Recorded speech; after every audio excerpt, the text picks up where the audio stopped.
दूसरा सुधा का गरीब परिवार। साहिल के घर का दृश्य।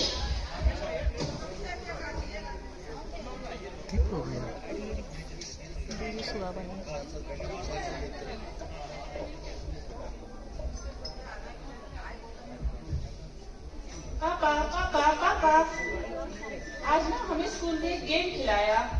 कौन सा गेम बेटा? कूड़ा कूड़ेदान में डालने वाला खेल। ये कौन कौन से गेम खिलाते तुम्हारा टीचर? बताना बेटा, कौन सा गेम खिलाया है?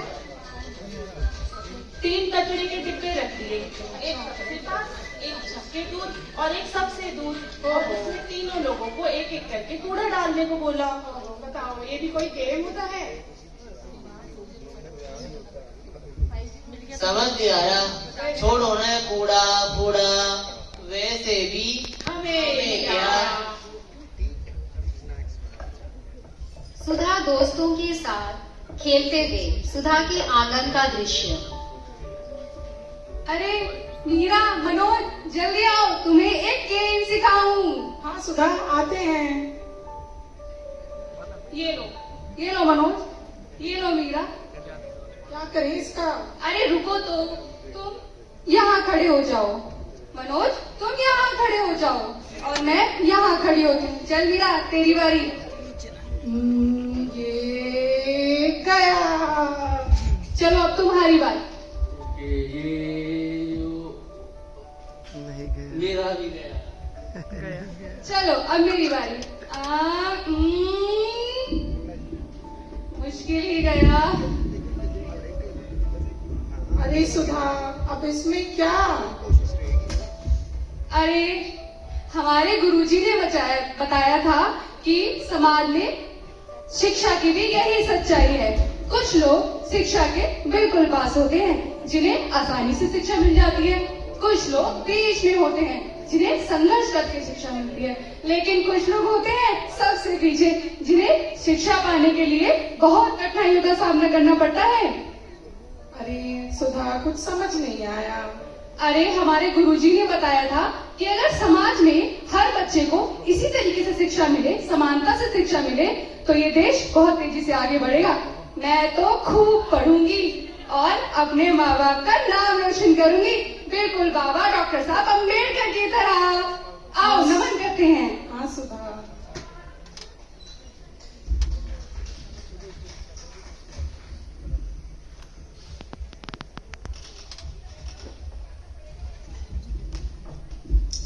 समय बीतता है। अब साहिल और सुधा बड़े हो गए हैं।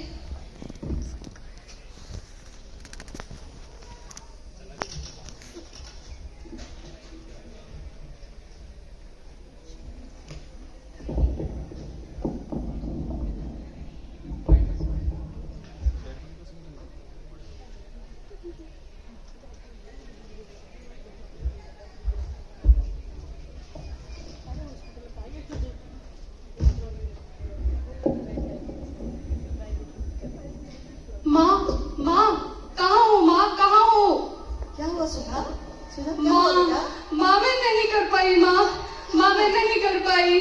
क्या हुआ बेटा, ऐसे क्यों कह रही हो? माँ, वहाँ इंटरव्यू में बड़े बड़े शहरों से लोग आए थे, बड़े बड़े कोचिंग इंस्टीट्यूट से पढ़ाई करके। माँ मैंने तो अपनी पढ़ाई खुद ही की थी।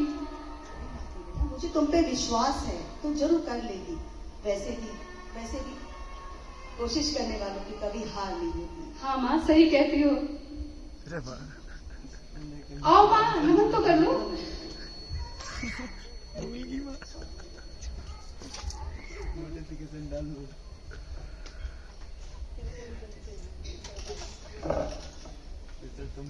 अब सुधा काफी मेहनत करती है और साहिल खेल कूद में ध्यान देता है।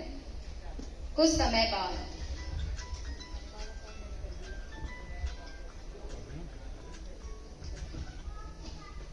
पानी की हो आस कोई अरमा हो जो खास खास आशा, अब मुश्किल नहीं कुछ भी, नहीं कुछ भी।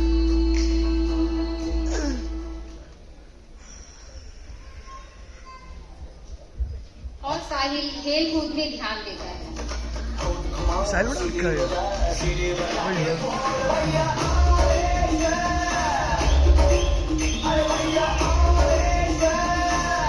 साहिल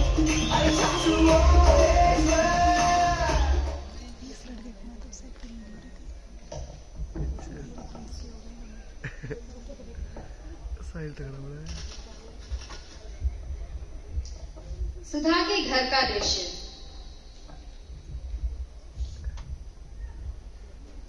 माँ माँ कहाँ हो माँ कहाँ हो? हाँ सुधा, कहाँ अरे माँ जल्दी आओ, बहुत खुशी की बात है माँ। अच्छा क्या हुआ? माँ मेरी नौकरी लग गई है।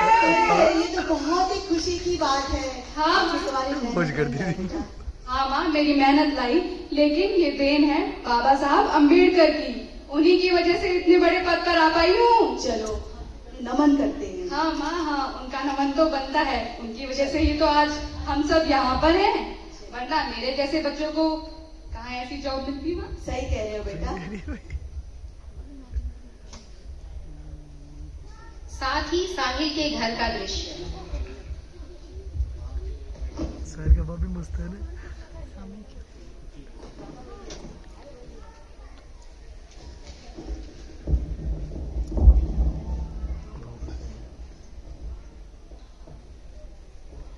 पापा पापा मम्मी मम्मी, बहुत टफ क्वेश्चन था पर किसी तरह निकाल लिया। थैंक गॉड मैंने कोचिंग ले ली थी, मेरी जॉब लग गई। वाह पापा आज तो मैं मजे करूंगा। वाह साहिल, आखिर मेरे बेटे ने कर दिया। आज तो मैं खीर बनाऊंगी, क्या आप भी खीर खाएंगे?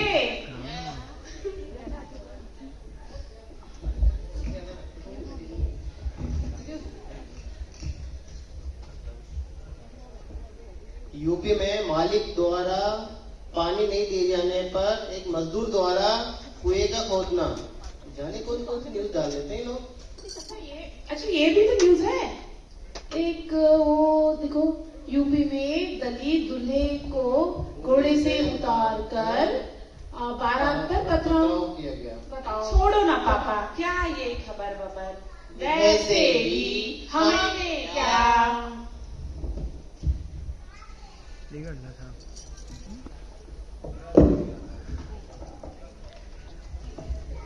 साहिल और सुधा एक ही ऑफिस में काम करते हैं। ऑफिस दफ्तर का दृश्य।